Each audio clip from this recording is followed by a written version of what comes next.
Vem conferir a leitura do primeiro capítulo de Deusa de Sangue da FML Pepper.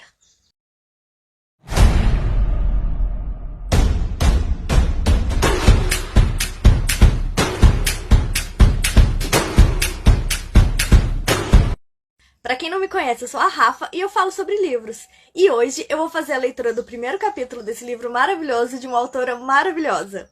Deusa de Sangue foi publicado pela Planeta Minotauro em 2023, então vem comigo. Não haveria luz se não fosse a escuridão. A vida é mesmo assim, dia e noite, não em si. Certas coisas, Lulu Santos. Capítulo 1. O que está acontecendo? Mãe? Ju? As palavras rodopiam no ar cambaleantes e se desintegravam antes de formarem frases coerentes. Mamãe arremessava roupas e uma sacola de pano às pressas. Deitada com os pés embolados no lençol, Juno envolvia a barriga, chorava. A cena que estilhaçaria meus sonhos e me tornaria outra pessoa. Aquela que dividiria o antes e o depois da minha existência. Avançava, implacável, diante dos meus olhos catatônicos. Eu não disse para você ficar brincando com seu irmão na habitação do Samir? Mamãe ralhou, perturbada, ao me ver entrar com passos hesitantes, sua voz poderosa rasgando o ar e os meus ouvidos como uma navalha afiada. Ele estava com aquele olhar novamente. Algo ruim me lambeu por inteira e meus dedos se contraíram com força, fechando-se ao seu redor de Stu, meu cavalinho de madeira. A ardência na palma da mão, no entanto, não era nada perto da que crescia atrás dos olhos. Pisquei forte, várias vezes. Precisava encontrar coerência entre o que via e o que o meu cérebro processava. As janelas estavam fechadas, mas era a sensação de urgência que envolvia tudo como um manto pesado, abafando o ambiente e as minhas emoções. Havia muito além de medo deformando as faces das duas mulheres que mais amava no mundo. Segredos. E no que estava escancaradamente acontecendo, uma fuga. Vocês iam embora sem mim? A compreensão, pesada demais, despencou dos meus lábios. É para sua segurança, esclareceu ela com respiração ruidosa. Parecia sentir dor ao pronunciar tais palavras. Seria tão forte quanto a que eu sentia neste instante, porque algo de repente se contorceu com tanta fúria no meu peito que eu tinha certeza de que corações podiam ser literalmente estilhaçados. Deixa eu ir com vocês, pedi, a voz estrangulada em meio ao choro que forçava a passagem. Não, mas... Não, mamãe trovejou e eu me encolhi. Não insista. Minha irmã mais velha enterrou o rosto nas mãos. E eu exprimi Stu contra o peito. Ao menos ele eu conseguia segurar. Mas as lágrimas... Pare com isso, Naila. Quantas vezes já lhe disse que chorar é para os fracos? Exigiu ela, descontrolada, enquanto segurava a cabeça entre as mãos. Travei os dentes, mas um soluço me escapou. Mamãe fechou os olhos, puxou o ar com força e finalmente interrompeu o vai-vém atordoante, sentando-se na beirada da cama. Ficando na minha altura, ela envolveu meus dedos entre os delas e esboçou um sorriso ao detectar Stu, o pequeno intruso entre nós. Sua mão, sempre aconchegantes, estavam frias e suadas. Tremor se espalhou por minha pele. Meu coração deu um novo salto. Mamãe nunca tremia. Eu não queria que fosse assim. Por que não posso ir com vocês? Porque estará mais segura aqui do que sob a guarda de duas mulheres. Eu não entendo, respondi num fiapo de voz. Uma capa de suor gelado, frio como a neve, cobria meu corpo dos pés à cabeça, e ainda assim um calor devastador me consumia. Vai ficar tudo bem, mas você precisa ser forte. Aliás, força é o que não lhe faltará. Terá apenas que aprender a domá-la para. Mamãe arregalou os olhos como se desvendasse uma charada. Veja um Thunder de perto. Toque em um deles, filha. Ordenou num rompante emocionado ao encarar Stu na palma da minha mão. Escutei o arfar de Juno atrás de nós. Tocar num cavalo? Mas isso era impossível. Prometa-me, Naila. Ela apertou meus pulsos com força. Concordei, cada vez mais atordoada, e ela soltou o ar com quem arranca um fardo das costas. Os cavalos são um grande milagre. A única certeza de que ainda não fomos abandonados de vez pelos deuses, que poderemos ter um futuro melhor. Seu semblante ficou nebuloso. Mas Juno corre perigo. E para ajudá-la, não posso arriscar a sua vida nem a do seu irmão. Perigo? O chão desapareceu de vez sob meus pés. Segurei-me como pude enquanto observava Juno com atenção redobrada. Minha irmã mais velha parecia tão saudável e depois que ganhara algum peso ficou ainda mais bonita. Juno tornou a soluçar e se encolheu. Sentia dor? Ju, o que foi? Quis ir até ela, mas mamãe me interceptou. Naila não era para. Ela balançava a cabeça em negativa, respirava com dificuldade. Mas como acredito que nada é por acaso, e, já que isso aconteceu, quero que me escute com atenção, disse, olhando-me de um jeito intenso demais. Seus olhos vermelhos como os meus estavam em brasas. Se algo der errado, se... Me deixe ir com vocês, por favor, eu não gosto mesmo desse lugar e... Jamais diga isso em voz alta, interrompeu ela de um jeito grave. Não importa o lugar, nunca importará. Sua morada é onde estiver o seu coração, mas isso não vem ao caso. O importante é que você terá de ser forte, bem mais do que seu irmão. Não será nada fácil. Por quê? Pelo manto de Linian, porque você é mulher. Ela jogou os braços no ar e explodiu com uma risada dura. Mas, ao perceber meu estado atúrdido, mamãe me puxou para si e acariciou meus cabelos. Eu não... Desculpa, meu amor. É sempre tão esperta que às vezes me esqueço de que ainda é muito pequena para entender. Ela afastou meus cachos dos olhos, pouco adiantou. A névoa da incompreensão embaçava tudo. Quero apenas que grave isso. Guarde sua honra. Ela é sua única fortuna nesse mundo. Seja correta, mas se não houver condições, seu olhar voltou a me queimar. Use as armas que julgar necessárias, mas nunca deixe que eles a façam se curvar. Nunca deixe de lutar. Lutar? Mãe, não! Minha irmã tentou interceder. Lutar sim, de todas as formas, reafirmou ela, sem dar atenção aos protestos de Juno, e abaixando-se ao meu nível, sussurrou. Sabe aqueles seus sonhos? Diferentes. Mamãe olhou dentro dos meus olhos. Meneei a cabeça sem, no entanto, compreender o que isso tinha a ver com a terrível situação. Eu também os tive, a vida inteira, não com a mesma intensidade, não com tanta luz. Confessou e meu coração disparou. Mas cessaram quando fiquei grávida de você e Nefrete. Então, ainda pequenina, um dia você acordou contando um deles e compreendi que eles seriam minha herança. Nefrete, mesmo sendo seu irmão gêmeo, não os herdou. Parece que os sonhos têm alma feminina, arfou. Peço-lhe que nunca duvide deles, que não se deixe levar pela escuridão, que nunca se afaste da luz que existe dentro de você. Que não faça o que eu... Ela engoliu em seco, não completou a frase. Você é ainda muito pequena para entender, mas no futuro vai compreender e me perdoará. Prometa-me que guardará estas palavras. Prometa-me que nunca deixará de lutar. Tornei a concordar, apenas para abrandar o pavor em suas feições. Vamos, Juno. Não podemos perder mais tempo. Mamãe se afastou ao escutar os sons do lado de fora da nossa habitação. Naila, haja o que houver, fique dentro de casa. Minha irmã pegou outra sacola e, com olhos inchados, veio em minha direção. Tchau, Nanai. Ju. Agarrei seus quadris, não mais contendo as lágrimas que insistiam em jorrar. Vai ficar tudo bem. Stu vai cuidar de você, maninha. Juno piscou e, com um soluço alto, circulou para me beijar. Tentava a todo custo colocar ânimo nas palavras. Era inútil. Elas só serviam para me fazer chacoalhar de pânico nesse terremoto em que eu acabara de ser arremessada. Eu te amo, Nanai. Mamãe se uniu a nós, abraçando-nos com vontade e urgência. Era mais que uma despedida. Algo sinistro pairava no ar. Trincas. Havia trinca por todos os lados, como as da parede do quarto. Éramos uma massa de amor prestes a implodir em fragmentos de tristezas e de perda. Mas para o meu horror, uma voz agorenta destilava seu veneno em meus ouvidos. Afirmava o que eu não conseguia suportar. Para essas trincas não haverá reparos. Eu te amo, Nailá. Muito. Nunca duvide disso. Mamãe me beijou também. Mas não saia daqui em hipótese alguma. Não ouse me desobedecer. E como, em um passe de mágica, o manto quente do amor era substituído por um sopro glacial, penetrante e definitivo. Elas se foram. Perdido dentro de mim, Arrastei meus pés pelo cômodo decrépito e, por uma mínima fresta da porta de entrada, procurei pela silhueta das duas. Mas não estavam mais lá. Desapareceram. O odor ácido da maresia penetrava por minhas narinas e fazia minha garganta arder.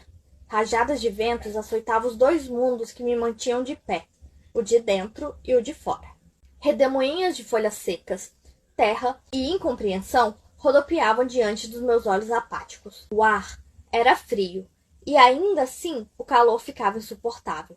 As chamas que me faziam queimar por inteira vinham do vulcão que eu nem sabia que existia dentro da minha própria carne. Eu estava sufocando de agonia.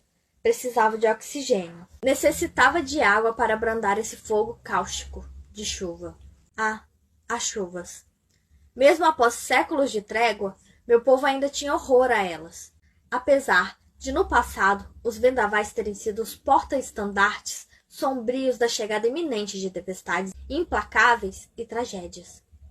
Eu experimentava prazer inexplicável ao sentir suas rajadas no meu rosto, os braços poderosos do vento a me envolver e tranquilizar. Estremeci ao escutar uma explosão de passos e o brandar de vozes masculinas. Capatazes. Não, Nailah, você fez uma promessa, alertou a voz da razão. Confira a habitação, cerquem tudo, ordenou um deles.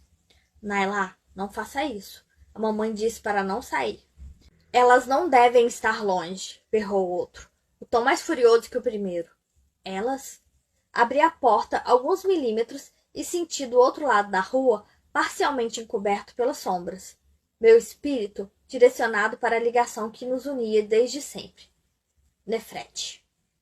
Com os olhos arregalados, meu irmão gêmeo sabia o que se passava dentro de mim, quando nem mesmo eu tinha certeza do que estava prestes a fazer. Pressentindo o pior, ele balançava a cabeça em negativa. Escancarei a porta e saí disparada pela rua de terra batida. Nailah! Não! Seu grito de pavor repercutiu em meus ossos, mas não olhei para trás. Não podia. Antes que algum deles invadisse minha habitação, corri para onde foram os demais capatazes e, ainda que pisando com força, a passada de uma menina de 7 anos ficaram despercebidas em meio às falas bradadas adiante. Um berro estridente reverberou pelo lúgubre lugar e na minha alma. Oh, não! Com as pernas trêmulas e o coração pulsando dentro da boca, alcancei ofegante o descampado próximo ao grande portão da entrada da nossa colônia. Frases desconexas digladiavam-se no ar. O vento uivava forte, chicoteava meus cabelos, distorcia os sons e se transformava em uma muralha invisível. Mas algumas palavras malditas conseguiram atravessá-la, como o fantasma do meu futuro dançando pela noite macabra. Vergonha, desonra, morte. Lágrima Luni. Perdi o ar de vez ao ver Juno cair a poucos metros do gigantesco muro do nosso conglomerado. Não vi nenhuma ferida, mas sangue me acumulava o vestido amarelo. Ajoelhada ao lado do seu corpo desacordado, mamãe tinha o rosto deformado por uma emoção devastadora. Fique onde está, mulher, ordenou um dos capatazes. A amarela deve pagar pelo erro que cometeu. Mamãe quebrou os protocolos e lhe respondeu olho no olho, mas se petrificou em choque ao ver quem estava ali entre eles, pálido como um boneco de cera. Papai? Inferno de Zurian! Georgia, não! Juno sabia o que estava fazendo. Você não pode abrir mão de nós por causa dela, papai clamava. Você está raciocinando? Está passando por outra crise de nervos? Por favor, seja razoável. A cena, que assombraria o resto dos meus dias, avançava impiedosa. Está me chamando de louca? Até você? Mamãe parecia possuída por uma cólera sobrenatural. Juno é inocente. Se há amor, não existe erro. E ninguém vai arrancar filho algum de mim. Recolham a amarela, comandou o homem calvo. Ele olhava para o céu a todo instante. Parecia tenso com a estranha ventania que ganhava o corpo, como se o exército invisível estivesse montando cerco ao nosso redor. Nunca, seus desgraçados, nunca, mamãe esbravejava. Meus olhos ardiam, nada fazia sentido. Pesadas nuvens dançavam de um lado para o outro, como soldados assumindo seus postos. E ainda assim, a lua de Capac reluzia como nunca, altiva e inabalável. Peguem-nas, determinou o que parecia ser o líder do grupo. Papai, faça alguma coisa, você precisa ajudá-las. Mas ele nada fez. exceto tombar a cabeça sobre o peso da covardia. O capataz de pescoço largo e cabelo preso no rabo de cavalo abriu um sorriso cruel e caminhou em direção a elas. Mamãe se colocou de pé em frente ao corpo de Juno e, em meio às chicotadas violentas do vento, o encarou de queixo erguido. Terá que me matar para tocar nela. Enfrentou, exalando toda a força divina que somente uma mãe é capaz de criar para defender um filho em perigo. Um homem rosnou e avançou covardemente, lhe acertando um soco na barriga. Mamãe se curvou de dor e foi de joelhos ao chão, mas não emitiu som algum. Então, o sujeito a agarrou e começou a arrastá-la. Ela gritou finalmente implorando pela ajuda do meu pai. Em vão. A noite ficava ainda mais escura. Senti o vômito subir pela garganta enquanto a urina escorria por minhas pernas. O capataz, perverso, riu. Parecia sentir prazer com a bizarra situação. Mamãe lutava para se libertar. Mordeu o braço do algoz e, quando ele se abaixou, em uma manobra para se desvencilhar, ela cravou as unhas em seu rosto. O homem ganhou um semblante assassino e, sem hesitar, acertou-lhe um soco violento na têmpora. Não! O horror enterrou os dentes das minhas costas, catapultando meu corpo para a frente. Corri ao socorro dela. A ventania piorava. O ar soprado por bocas invisíveis me desequilibrava. O capataz sorriu com um descaso para a figura insignificante que era nesse cenário macabro. Aguardava minha aproximação com interesse, satisfeito que eu presenciasse o massacre em detalhes. Neil! Mamãe arregalou os olhos antes de perder a consciência e desmoronar de boca ao chão. O baque foi surdo, mas reverberou com estrondo em meu crânio e espírito. Acabou. Caí prostrada sobre ela e me deparei com seu rosto lindo camuflado por uma arrasadora mortalha de sangue, areia e impotência. Mãe! O berro saiu engasgado, enquanto tentava a todo custo levantar sua cabeça e trazê-la para perto. Para mim. A dor encharcava minha alma, minha mente entorpecia. Não conseguia compreender nada, não conseguia acreditar em nada. Nada disso estava acontecendo. Mamãe, por favor, fale comigo, sou eu, Nailá. Tire a branca daí, uma voz comandou ao longe. Deixa ver o que acontece com as vadias, para aprender a lição, repreendeu o homem com rabo de cavalo e aparência cruel. Escuridão crescia ao meu redor. A ventania ganhava proporções assustadoras. Rugidos ferozes faziam a muralha e o chão estremecerem. Uma energia inesperada, tão pungente quanto indomável, fervilhava por debaixo da minha pele. Só então me dei conta do que se encontrava na palma da minha mão. Isto. Covarde! Gritei de pé, arremessando com toda a força. Ah, sua! O sujeito grasnou ao sentir o corte que meu cavalinho fizera em seu supercílio. Não ouse tocar na branca, alertou com autoridade outro deles, quando o monstro ameaçou vir na minha direção. O capataz cruel limpou parte do sangue e, com um sorriso perturbado, afundou a boca no chão inúmeras vezes. Assisti ao maldito transformar Stu em pó, desintegrá-lo em migalhas.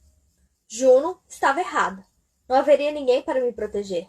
Nefrete era fraco como o nosso pai, e agora Stu também se foi. Tudo estava em pedaços. Stu, minha vida, meu mundo. Mordi as bochechas, mas não permiti que nenhum som saísse da minha boca e confessasse minha derrota. Chorar era para fracos. Mantive a expressão mais desafiadora que fingi possuir. Segurei na marra a enxurrada de lágrimas e a onda de dor que carbonizava cada uma das minhas células. O movimento abaixo de mim me despertou. O corpo da mamãe era assaltado por espasmos ininterruptos. A sinistra realidade despencava como um punho fechado sobre minha cabeça. Meu orgulho se desmanchava, tão destroçado quanto minha fé, e caí prostrada de joelhos. Não, mamãe, por favor, olha para mim, fala comigo, implorava, asfixiando-me nas garras do sofrimento enquanto envolvia seu rosto como o resto de mim. Nailá, mãe! Meu náufrago coração era novamente cuspido para a boca e a encarei por detrás da cortina de lágrimas contida a todo custo. Num esforço colossal, mamãe murmurou antes de desfalecer em meus braços. Lute. E então, aconteceu. Uma tempestade violenta desabou sobre nós. O dilúvio de lágrimas do mundo disfarçando as minhas e selando a inundação de uma era. O afogamento do meu coração. Em meio às falas tensas e bradadas, O maldito capataz a arrancou abruptamente de mim e, jogando-a nos meus ombros, atravessou um muro intransponível, levando-a para a terra inalcançável. Encharcado da cabeça aos pés, assisti, destruída, ao corpo desacordado de Juno ser carregado com urgência na mesma direção. Os uivos dos ventos se uniam aos prantos dos deuses e criavam uma ópera atordoante. Ganidos de bestas que vinham das vísceras do oceano faminto faziam as colossais muralhas de Canaã estremecerem. Mas o trepidar não era nada diante do terremoto que me destruía por dentro. O cronômetro do fim fora acionado. Tapei os ouvidos com força, não suportava ouvir mais nada. Não suportava sentir mais nada. A vida saía de foco em seus instantes finais. Nem sequer precisava fechar os olhos. Havia trevas por todos os lados. A escuridão estendia suas garras e me puxava para si, para onde eu não deveria ir. Cambaleei, sem resistência, em meio ao espetáculo de horror que chegava a seu epílogo, e, de onde estava, amordaçada na plateia dos aniquilados, eu a vi desaparecendo para sempre, deixando nas minhas mãos trepidantes e no meu espírito arruinado a bomba em forma de comando que nortearia o resto dos meus dias e seria a sina da minha existência. Lute. Houve um tempo em que o nosso mundo era populoso, colorido, fértil, uma época com sol e milagres, alegria e possibilidades. Topak, o deus do dia, e Capac, a deusa da noite, viviam em harmonia, equilibrando-se luz e escuridão. Mas Urian, o deus da morte, aproveitando-se da indolência de Tanis, o deus da paz, assim como da inocência de Linian, a deusa da vida, fez um acordo com Merecis, o deus da guerra. E tão sutil quanto ardiloso, debaixo do nariz do descaso das demais divindades, bolou seu plano implacável de extermínio. Fome, pestes, horror.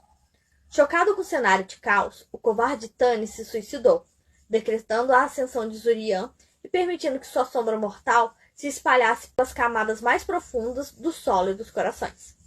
Ao ver suas mãos e reinados se encharcarem com tanto sangue derramado, Línia não conteve o pranto. Seu dilúvio de lágrimas amargas caiu do céu como tempestades violentas e ininterruptas por décadas e inundaram tudo. Mortes, milhões delas. Triunfante, o perverso deus da morte passou o bastão para Mercis concluir o massacre e, sem condições de enfrentar o ataque da natureza, nosso povo acabou guerreando entre si e pelas poucas áreas habitáveis que restaram. Armas tão destruidoras como tufões, tão devastadoras como os terremotos, e tão letais como as pragas que foram o tiro de misericórdia. Os vencedores, no entanto, pagaram preço alto por sua nefasta conquista.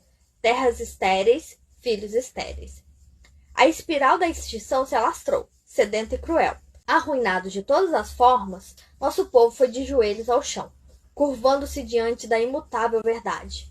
O extermínio de tudo e de si mesmo estava ali, a um elevar de mãos na próxima respiração. Bastava fechar os olhos e aguardar o fim.